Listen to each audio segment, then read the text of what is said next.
Bonsoir. En 2023, un groupe de pilotage mixte, composé entre autres d'habitants volontaires ou tirés au sort, ainsi que d'associations pélussins, a été mis en place pour élaborer le programme de réhabilitation de l'ancienne école Saint-Charles.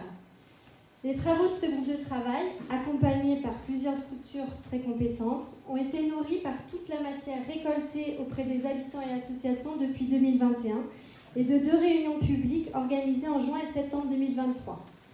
Le projet tel qu'il est pensé s'inscrit dans la typologie et la philosophie des tiers-lieux. L'objectif est de valoriser ce patrimoine communal exceptionnel situé en plein cœur de Pélussin en créant un lieu de vie, de rencontres et d'échanges intergénérationnels. Un lieu de vie qui réponde à des besoins réels du territoire, qui stimule les interactions sociales, favorise la coopération, l'expérimentation, les synergies autour de projets communs et partagés. Un lieu de vie qui encourage la mutualisation, le partage des ressources, d'espaces et de moyens.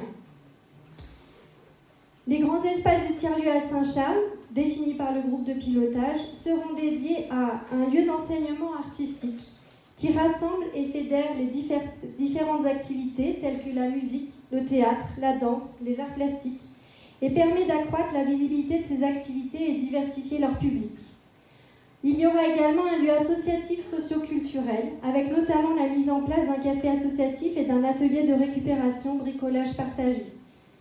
Un lieu entrepreneurial, espace professionnel mutualisé, ainsi que des espaces extérieurs ouverts, accueillants, qui constituent un îlot de fraîcheur.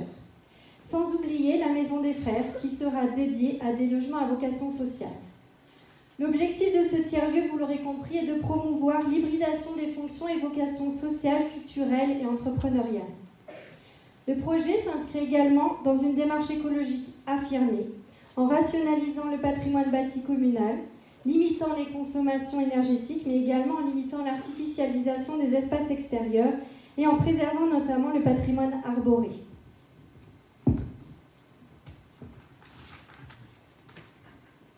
Concrètement, où en sommes-nous? Sur la partie tiers-lieu, c'est-à-dire les anciennes classes, le préau, les espaces extérieurs, le programme de réhabilitation a été adopté par le conseil municipal en décembre et le groupe de pilotage s'est organisé pour lancer un appel d'offres dès la semaine prochaine pour recruter une équipe de maîtrise d'œuvre. L'objectif est la validation d'un avant-projet et le dépôt du permis de construire fin 2024 pour un démarrage des travaux courant 2025. Ce qui implique de préparer également le déménagement du centre de loisirs qui quittera le site de Saint-Charles en septembre 2025. Martine vous en dira plus dans le volet jeunesse. Martine est là-bas. Voilà, en 2024, il s'agira également de définir et d'adopter le projet d'habitat social dans la Maison des Frères en partenariat avec Epora et plusieurs structures spécialisées dans le montage de projets de logements sociaux et très sociaux.